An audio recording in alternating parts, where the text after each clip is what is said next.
Weinstein is an award-winning, international best-selling cookbook author with 32 published cookbooks and over 1 million copies of his books in print. Today, we're going to take a deep dive into the Instant Pot Bible and the Great Big Pressure Cooker book. His books have appeared on bestseller lists in the Washington Post and the Wall Street Journal. Bruce also hosts a series of online cooking video courses for Blueprint.com and has appeared on countless PBS cooking shows. He also produces a highly popular podcast with his partner, Mark, called Cooking with Bruce and Mark, which I think is required listening for all cooks. When he's not in the kitchen, Bruce teaches knitting and designs patterns for both men and women. And he lives in rural Connecticut, which sounds like a wonderful place to live, with his partner, Mark, and his two adorable collies, Spritz and Nosh. Welcome, Bruce. I'm so excited you're here. Thanks for having me. I'm excited to be here. Yeah, I'm excited to connect with you. So I'm a cooking instructor, and I have a little gourmet grocery store and teach cooking classes. And I'll admit, we do teach Instant Pot classes, but I was a late adopter. I was late to the party for sure. I have a instructor that teaches with me, Lily, and she was teaching Instant Pot classes elsewhere, and she kept after me saying, you need to teach these classes. And I was like, what does that look like? Are we watching a timer display? Like, how does that work exactly? I'm a trained chef. All I need is a knife and a sheet pan and some tongs, and I don't use gadgets. And then she pulled a cheesecake out of that thing. And I was like, okay, hold on, let's talk about this. So we incorporated Instant Pot classes. Each time we put one on the schedule, we could book it 3 times over. That's how long the waiting list is. And in my world, when I work with marketing and ideas for my products, we always talk about, in meetings, we talk about pain points. Like, what's the customer's pain point? And I would say Instant Pots are definitely one of those things, because when folks come in the class, we hear more often than anything, I have one, it's in the box, and I don't know what to do with it. So that's sort of how I got to this place with Instant Pots. But I do want to hear how you got to this place to being easily one of the top experts in the country on pressure cookers. And now you have these 2 books that I think should be on the shelves for folks who are interested in pressure cookers. So tell us how you got here. Well, thanks, Ann. First of all, I have the same experience when I teach pressure cooker classes, and especially if they're Instant Pot classes. They sell out the second they go up online, and the waiting list, you're right. You can have one, and then you could book 3 more from the waiting list. It's amazing. And I also hear from a lot of people that they bought it and they haven't taken it out of the box yet, which is kind of silly. And I think what I've discovered is that is not a matter of people being afraid to use a pressure cooker. I actually think it's the technology, it's the gadgetry, it's all the buttons and the dials and the LED screens, and people not wanting to have to handle all of that. That's kind of what I think is going on with that. But the way I got into pressure cooking was actually many, many years before electric pressure cookers even came out. I'd been using a pressure cooker since the early 80s, basically for one dish. I bought it to make risotto in 7 minutes with no stirring. And you've done it. I'm sure you've done it even in your classes. You know how amazing that is. It is. You know, risotto takes 45 minutes to an hour, where you're endlessly stirring in warm broth into the rice to get it creamy and smooth. And with a pressure cooker, either on the stove or an electric or with the Instant Pot, it's 7 to 10 minutes without stirring. It's an amazing thing. And that's what got me started in pressure cooking years and years ago.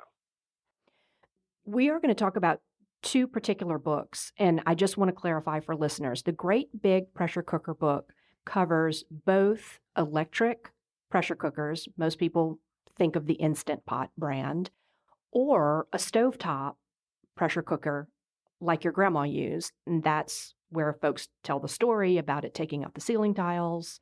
Whereas the Instant Pot Bible does focus specifically on electric pressure cookers. And I'm going to be even more specific. The Instant Pot Bible focuses only on using the Instant Pot. And for full disclosure, everyone needs to understand that there is a difference between most electric pressure cookers on the market and the Instant Pot.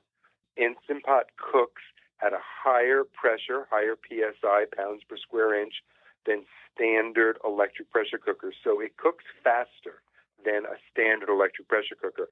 And that's why, after we had such a great success with the Great Big Pressure Cooker book, we decided it was really important to have a book that was just for Instant Pot because the timings for Instant Pot are their own thing. You can't just take a recipe written for an electric pressure cooker and guarantee it's going to work the timings in an Instant Pot.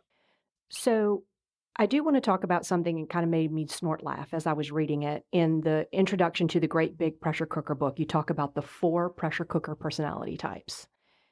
There's the ingenue, there's Nervous Nellie, there's the Doubting Thomas, and there's the Culinary Apostle. So today, I'm the Culinary Apostle, but I was a combination between the ingenue, like squirrel, and the Doubting Thomas. The bulk of what we see in the classrooms is Nervous Nellie.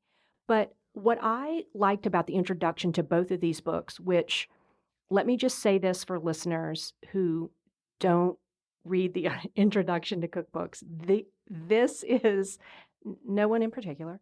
These 2 books, reading the intro was game-changing for me. One thing that I noticed the theme throughout talking about these 4 personality types was reading the instruction manual for your pressure cooker. I realize this is a podcast and you can't see who's raising their hand, but raise your hand if you threw away the instruction manual to your Instant Pot. That's me. My hand's up right now, and I will tell you, if you've thrown it away, go online. Every manufacturer has it online. Don't even go to their website and search for it. Go into Google and say Instant Pot Lux Owner's Manual. You will get a link to it. You can either read it online, you can download it, and that will work with, my guess is, almost every brand out there. Tell us why it's so important to read the instruction manual. You say in multiple times, a pressure cooker cookbook or blog is not your owner's manual to your pressure cooker. Oh, that's so true. What a cookbook is going to give you are recipes with settings that tell you cook it at high pressure for X amount of minutes. Every single brand out there, every model, even within the same brand, may have a different way of getting you to that pressure, a different kind of button to push. Sometimes that button may be labeled high pressure. Sometimes it may be labeled cook. Sometimes it may be labeled, pressure cook. So you have to read your instruction manual to know how to accomplish what we are asking you to do in our recipe.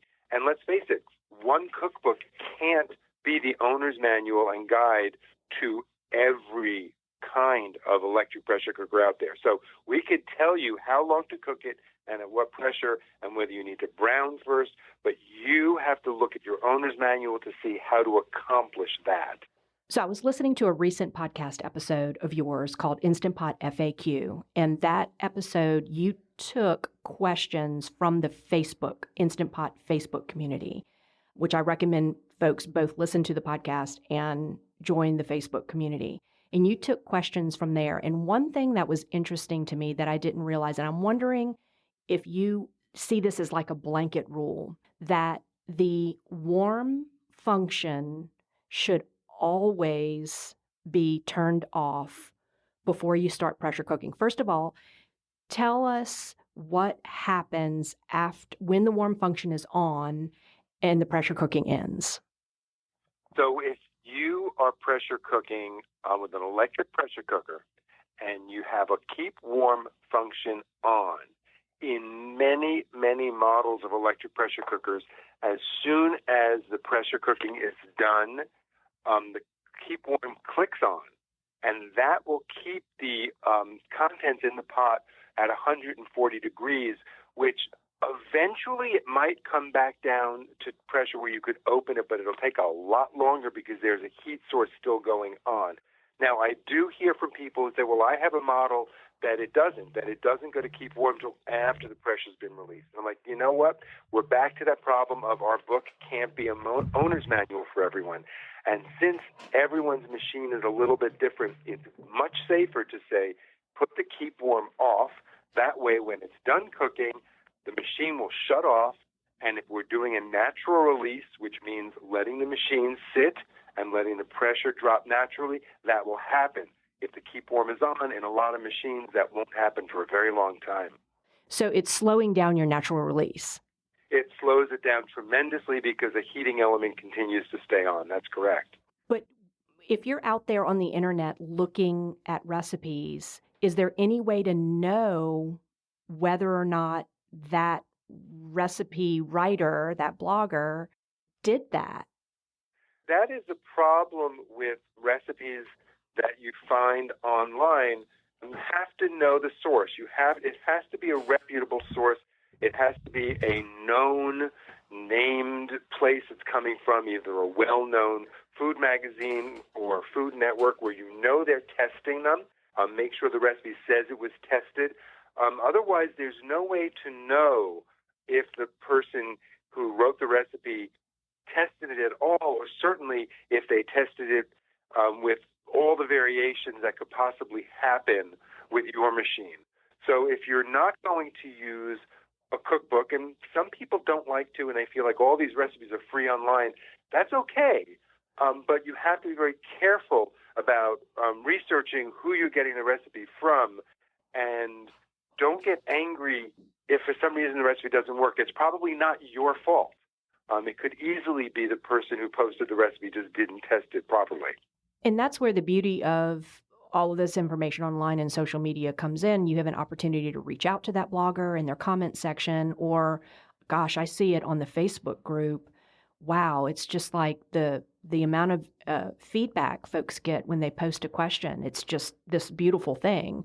It is a beautiful thing. Hundreds of people respond. And I can tell you, it's not just with bloggers and online. Even as a cookbook author, with social media, I get questions through my website, bruceandmark.com, all the time about recipes in a book, or people have questions, that's even in a book where things are very well explained, although, as you said at the beginning of this, possibly if they read the introduction, that question might have gotten answered. But hey, not everybody reads the introduction. There you go. So I want to talk about a question that we get from customers a lot, and it actually happened to me. So I'm going to give you the whole scenario. I was doing a demo, 16 people staring at me. I decided that I was going to take this barley recipe, this barley risotto, and I would like to be able to call it barloto. And I took this barley recipe and I decided I'm going to double it. I'm going to move it from a 6-quart to an 8-quart, and I'm going to add some mushrooms to it. So I'm going to saute chopped mushrooms with wine and a little extra olive oil at the beginning, saute out all that liquid, and then proceed with the recipe. And I'm in front of 16 people. And my staff is so scarred by this, we only refer to it as the barley incident. I'm sorry to be laughing, but I have a feeling something bad happened. It said burn. The readout said burn. And everyone in the group, one by one, kept raising their hand to politely point out that the Instant Pot was reading burn, as I'm doing like my other part of my non-Instant Pot demo. So that scenario has actually played out a couple of times in classes with different foods, but here's the kicker. I read the introduction to your book. And barley, who knew, is one of the foamy foods. I think apples, pasta, and barley. Also, barley in particular has, when you cook it, barley water that comes out. It's a very slimy, kind of thick, pasty water, and that foams up, and it's very starchy, and that will give you a burn. The other thing is that I used a pearled barley rather than a traditional... The hulless barley, yeah, whole grain barley. So yep. With that whole story, take me from beginning to end. What happened? So the first thing is you went from a 6-quart to an 8-quart and doubled your ingredients, which sometimes is not a problem. If you were doing a beef stew and it's just carrots and onions and chuck roast and some wine and herbs, as long as you don't go over that max fill line, you're probably okay. But with ingredients like barley or apples or other foamy products, when you start doubling them, you're doubling the amount of starch and foam, and that's not a good thing. So what's happened was you had all of this extra starchy, sticky liquid coming out. You're in a bigger volume pot, so it's now going to take longer to reach high pressure.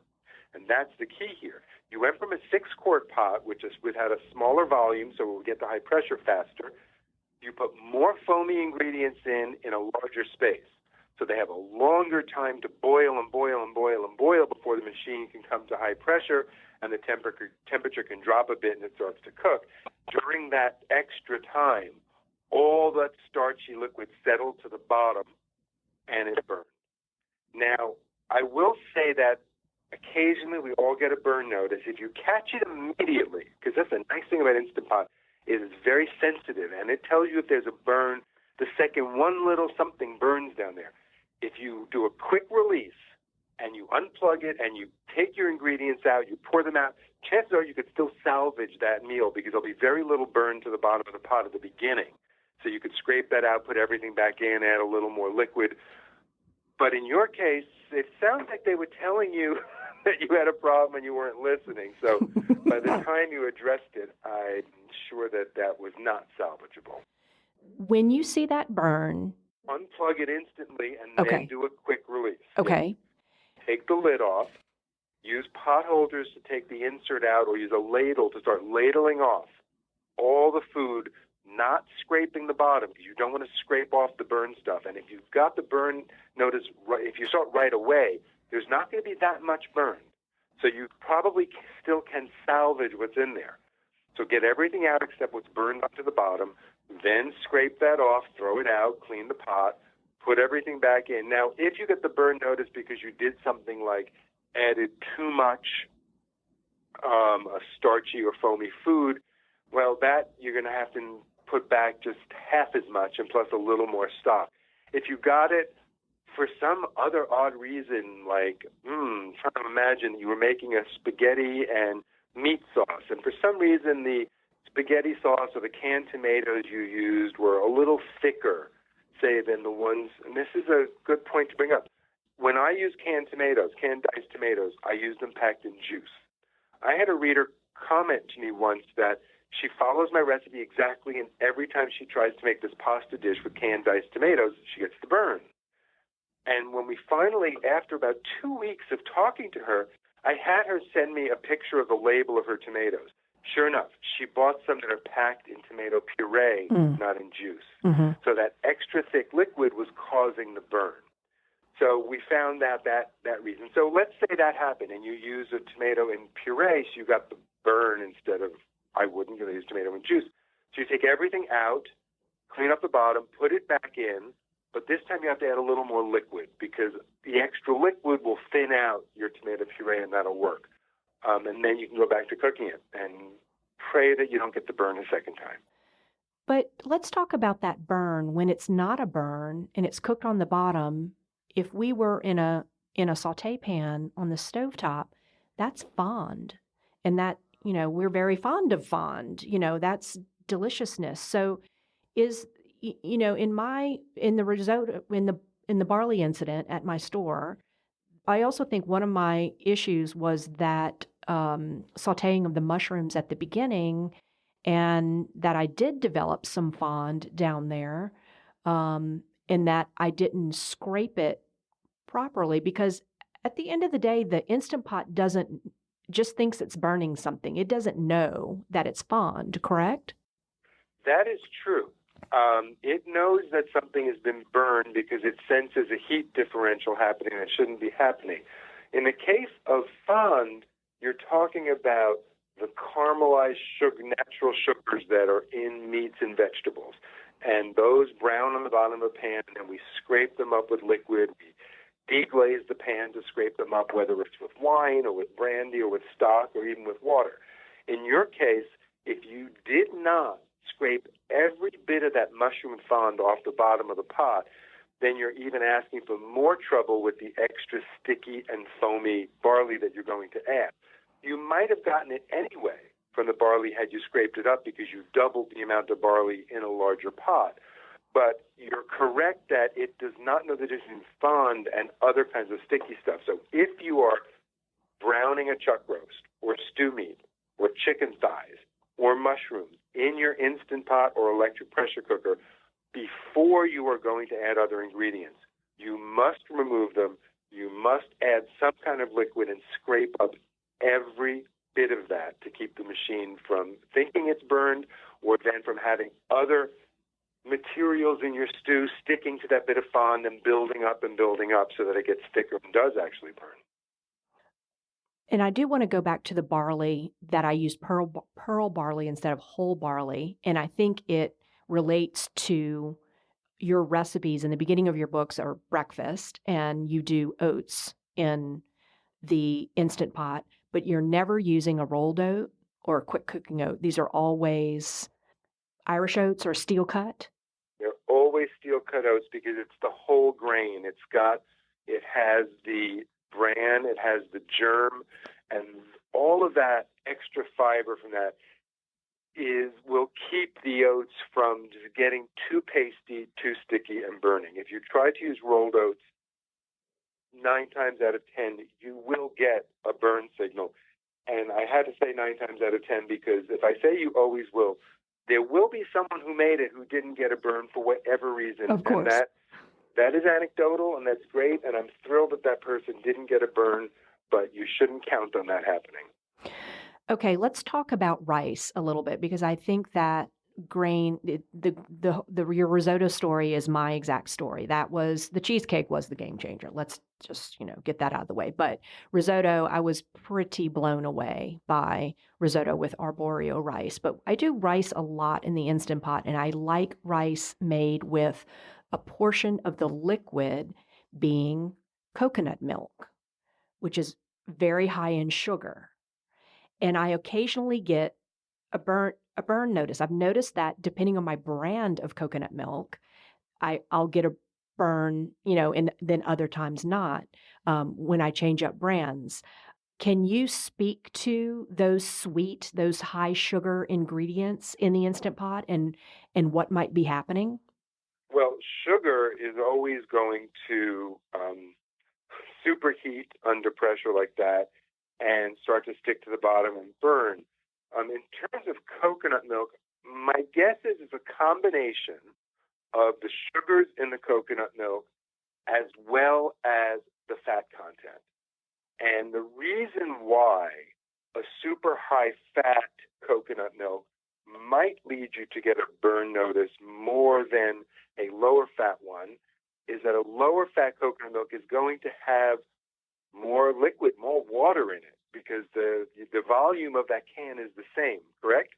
So in a high fat coconut milk can, there's going to be less water and more coconut fat. And that lack of water is what also will help lead to the burn and lead to those sugars then caramelizing and burning. So in terms of substituting coconut milk for stock or water in a recipe, it's always a good idea to use either a low-fat or a more watery coconut milk.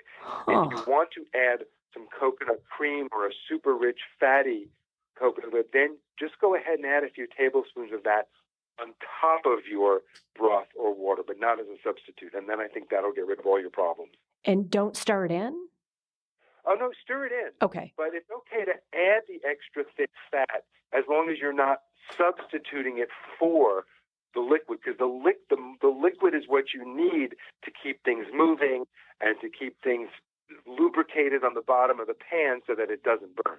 That can of coconut milk that I use to make up, let's say I'm making a cup of rice, I need 2 cups of liquid, and I'm using that can of coconut milk as part of that 2 cups of liquid on the stovetop, that doesn't correlate in the Instant Pot. No, because on the stovetop is different. You're going to control that heat down to very, very low. You're watching it. And my guess is you're an experienced chef, and when you look at a pan on the stove going, you'll look at it and know instantly if things are going right or if something's going wrong. And I'm sure that you've had the experience that I've had in making rice on a stovetop, where occasionally I've had to add a little extra liquid in the middle of the cooking because for some reason it's absorbed it all much faster than I thought. That can't happen in an Instant Pot. You can't open it and check. You can't just lift the lid and look at it. And because you're cooking in a sealed environment under pressure, you can't just substitute a very loose liquid in that quantity of stock or water for a thick liquid like coconut milk. So if a whole can of coconut milk is probably going to be about 1 2/3 cups, that's an awful lot to substitute for that much water or stock and expect in an Instant Pot that it's still going to come out. That's awesome. That's like, ding, the light bulb just went off. So thank you.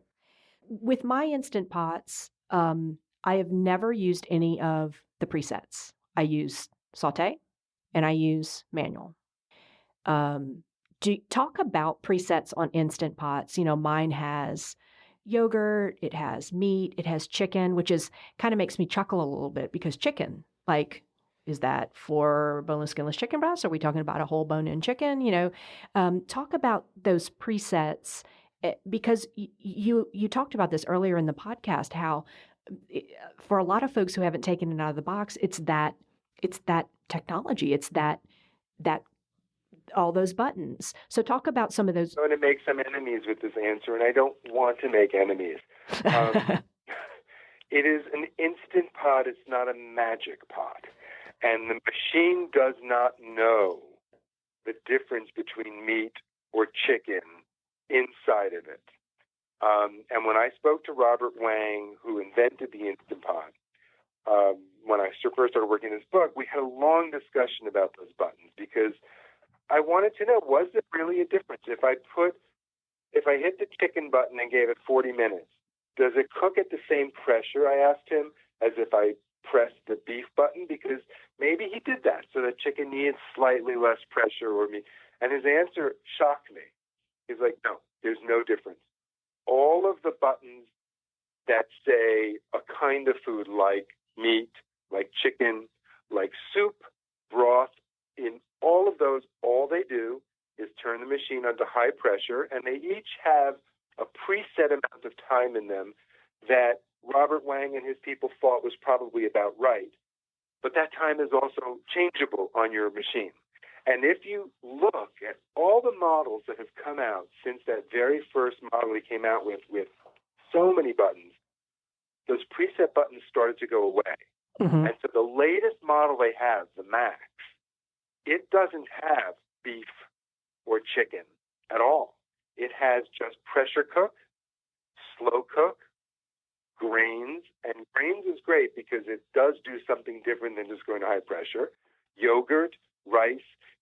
The buttons are now all about technique and making the machine do something different, as opposed to what's the ingredient you put in, thinking that the machine magically knows what it is. So if you have an older model, you can ignore every one of those chicken, beef. When you're making soup, you don't have to hit the soup button in an old model. Just hit manual and pressure cook to the time you want it to be. We try to explain all of this in the beginning of the Instant Pot Bible to take all the fear out of people and the confusion out of people's minds about it. Just think about your machine, if you're just making chicken or beef or a soup or a stew, as having an on and off. Forget about those other buttons and just use, if your machine says manual, that's the button. If your machine says pressure cook, that's the button. Hit that button and hit the time. And in the Instant Pot Bible, we tell you that in every single recipe. What are your button options? So that goes back to that core requirement before you ever pick up the cookbook of reading your manual and understanding your pressure cooker. That's right, because you have to know on your pressure cooker that you have, if it's an Instant Pot, depends on which model it is, and if it's a Fagor or a Cuisinart or something else, you have to know how to get your machine to high pressure. That's the most important thing you need to know. There are a couple of recipes in our book, and only a couple that use low pressure. I believe our cheesecakes are one of them. So you need to know how to get your machine to high pressure or low pressure. After that, we don't have any recipes in our books for making yogurt because basically there's one way to do it. You use the yogurt button and you follow your owner's manual of how to do that. And there's 1,000 people with YouTube videos showing you how to do that. That didn't require, we thought, a recipe. So we focused on the pressure cooking buttons, not the yogurt button, not the rice button, just the buttons that do pressure cooking. You mention in the intro portion of one of the books that and I remember yogurt being one, but there was another item that you said, there's no reason for us to write this recipe. You need to follow what is given to you in your manual. Was that rice? I think that's rice, because these books come with a rice measuring cup. They tell you how much rice to put to how much water. Each model, each machine is different. So I can't give you a recipe that uses your rice button, because every rice button on every one of these pressure cookers might do something different.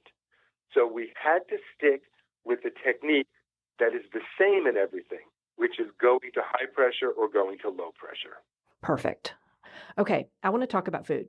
I want to take a deep dive into some recipes. So I'm going to talk about the sort of my most recent, latest, greatest that I've made in the Instant Pot. That was just like, whoa, this is so awesome. So I did a Middle Eastern. It's essentially a rice pilaf. It's called Mujadara. If I'm love Mujadara. Okay, so started with. I essentially made an Italian sausage. I took some ground pork and I added fennel and a lot of spices to it. You put meat in it. Yeah. So sautéed that on sauté function with some other aromatics, and my lentils went in. We learned quickly with this dish, French green lentils are the way to go. Brown lentils are delicious, but they do turn to mush. So it's, we eat with our eyes first. I think we actually eat with our phones first, but the French green lentils stay whole. So, and that gets a short pressure cook and a quick release, and then you open it back up and you add in your rice, your raw rice, and then lid goes back on, another pressure cook, and then that's a short natural release followed by a quick release to get the lid to unlock and open, and then all that heat that's still there. And my spice blend called Ras Al Hanout went in along with a cinnamon stick and some salt. And then after that second cook with that short natural release and then a final quick release, we fold in fresh spinach, and that heat that's there from the pressure cooker wilts the spinach. All the while, all that's going on, I'm at my sauté pan doing something that I feel I don't think the pressure cooker can do this, but I want crispy. We just slivered some leeks, but you could do shallot as well. I want crispy leek or shallot to top that, along with a little bit of yogurt to cool it down. So I'm at my sauté pan doing like that shallow fry to get those crispy onions to go on top, which is, a super simple process, and you've got a little bit of time on your hands while the pressure cooking's going on. And that just makes for this gorgeous bowl of protein, and it's just all a meal in this one dish, and that meat could easily be left out. We have a vegetarian in our family, so certainly know that I can skip that step, and then those crispy onions on top. And I felt like super culinary apostle to the Instant Pot with that dish, because I was doing multiple pressure cooks. I was really getting a handle on when I needed that quick release, when I needed that natural release, how long that natural release should be, which, that leads me to another issue I have with the Instant Pot about the natural release. After the count down of the pressure, then the count up of the natural release, we often find ourselves looking at the display in busy cooking classes going, where are we? Are we in pressure? Are we counting down? Or are we counting up? And making sure that we set that timer when that natural release does have to be caught. And yeah. That is the most important thing you could do. As soon as your machine counts down from cooking and you're doing a natural release, it sets your timer right away. Make sure your machine was not on keep warm, because if for some reason you had accidentally left it on, unplug the machine and let it sit and set your timer. Yep, that is. And you're doing multiple cooks in each recipe is really a fun thing to be able to do with the Instant Pot. You did that with your Mujadara rice and lentil dish. We do that a lot of times if we're making pot roasts or soups that have vegetables that go in as well, where the meat might take an hour, but I don't want to have carrots in there for an hour. So the meat will go, it'll have 50 minutes under pressure. It'll do a natural release. Then we'll open it up, throw the vegetables in, bring it back to high pressure for just 4 or 5 minutes and do a quick release. So that way you can get everything cooked just the way it needs to be. Let's talk about that recipe you just went through, because you talked about it being a stew or a roast. In those types of cuts of protein, let's say you didn't set your timer and you did forget, and that natural, and it was just sitting there longer than, say, what the recipe called for. Not a big issue with something like a chuck roast or stew meat, but we're having a whole different conversation if that's a pot of rice, correct? Well, with rice, if you're doing a natural release with chuck roast, your natural release is done when the little pin drops down and the lid unlocks so you can open it. There are times in some of our recipes where we only want the natural release to go a certain amount of time. Like we want it to go 10 minutes and then do a quick release at that point. So hopefully you're setting your timer. But with rice, that's an interesting thing in its own category. When I cook rice dishes in the Instant Pot, whether they're brown or white, once the cooking time counts down and is done, I like to do a quick release, but then not open the lid. And that still gives it some time to steam and to soften and to finish absorbing all that last bits of moisture, but not under pressure. If you were to forget to do that step and let it sit under a natural release, something as delicate as rice, you're going to overcook it. The heat is off in the pot, so it won't burn on the bottom, but the residual cooking and boiling and pressure will overcook your food if you forget and let the natural release happen or let it go too long. So let's say you did that quick release, opened it, took a bite. Let's say you saw some liquid, took a bite. It was a little too al dente for you. Popping the lid back on, but not turning it on any function, will that help you get you there? If it's a dish like pasta or rice, that will. If there's some liquid left, but it's a little too al dente, if you're cooking a stew and you open it after the natural release and the meat is still a little too tough for you, then you have to bring it back to pressure. And sometimes the bringing it back to pressure is enough cooking that you could do a quick release as soon as it hits pressure and let it go. But if you're cooking pasta or rice or grains and they're a little al dente, I'm hesitant to say put it back under pressure. Just close it, seal it, let it sit a few more minutes. There's enough heat, especially if you seal the valve, that just a few more minutes might give you what you're looking for. Okay. Walk us through your most latest and greatest in the Instant Pot. What have you cooked? Well, it's so funny. We just turned in a manuscript yesterday for yet a new Instant Pot book. Really? Which is actually coming out so fast it'll be out in July. Oh, my goodness. And it's called Freezer to Instant Pot.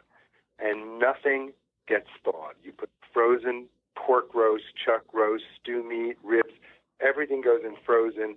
We give you the technique and the timing to do that. So I've sort of been kind of working on all of that stuff. But I will say that I have a couple of go-to recipes that, and in fact, I wish you could see my kitchen counter right now, because sitting on it is a block of frozen grass-fed ground beef, some sweet yellow peppers, some marinara sauce, some ziti, and some onions. And I'm going to be making a pasta casserole from that frozen meat, and it's going to take me 30 minutes in the Instant Pot for lunch when we're done talking.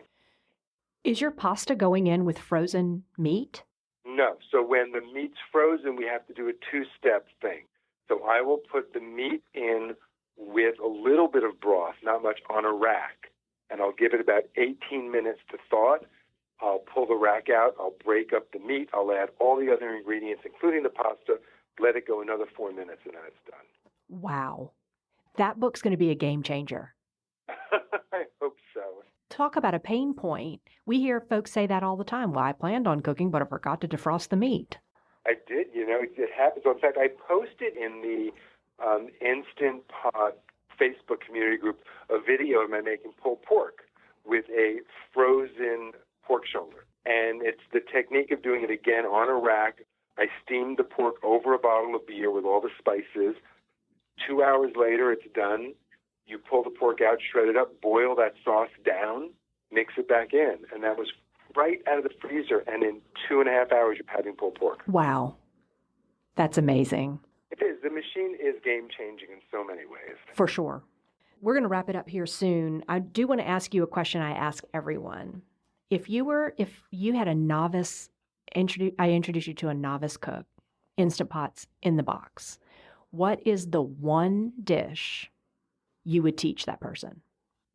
Right out of the gate, I would say make something really simple like buttered noodles, because in 4 minutes, you'll have the most perfectly cooked, delicious buttered noodles without turning your stove on in one pot, and it will hopefully inspire you to want to do other more wonderful things. And part of why I pick that is because I've made maybe 35 to 40 videos of cooking dishes from the Instant Pot Bible that I've posted on Facebook, and they're all on my YouTube channel, which is Cooking with Bruce and Mark. The one that got the most shares, and we got about 700 shares in 2 days, was just buttered noodles. Wow. Now, I will say that I did post one for some Chinese noodles, like some spicy Dan Dan noodles, and that one did get 17,000 views in the first month. So clearly there's something about Chinese noodles people like too, but it didn't get as many shares as the simple buttered noodles. It's got to be because it's approachable. You have to have, you have to be thinking, I can do that. I can make that. Exactly. And I don't want to scare people with pork shoulders if they're not, experienced cooks, even though pulled pork is so simple. It's not everybody's cup of tea, but you're right. Buttered noodles are approachable, and they're easy, and they're understandable. And when I show you that you could do it in 4 minutes, well, why wouldn't you then take your Instant Pot out of the box and do it? Exactly. Well, we're going to wrap up. I want you to tell everyone where they can find you, the podcast and all these other places. We're going to link to all of that in the show notes, but tell everyone where they can find you. So my website is bruceandmark.com, and our podcast is Cooking with Bruce and Mark, and you can find that wherever you like to get them from. You can check out our YouTube video channel, which is also Cooking with Bruce and Mark, and see the dozens and dozens of videos I've done of my making recipes from the Instant Pot Bible. And our books, the Instant Pot Bible, as well as the Great Big Pressure Cooker book, and the new book, Freezer to Instant Pot, the cookbook, are all available on Amazon or wherever fine books are sold. Love it. Bruce, thank you so much. Is it okay if my producer, Catherine, and I just show up on your doorstep one day? Sure. We have gorgeous weather. And again, we're not going above 80 all summer, so. We're definitely there. It's nice talking to you, Anne. You too. Thank you so much. Okay.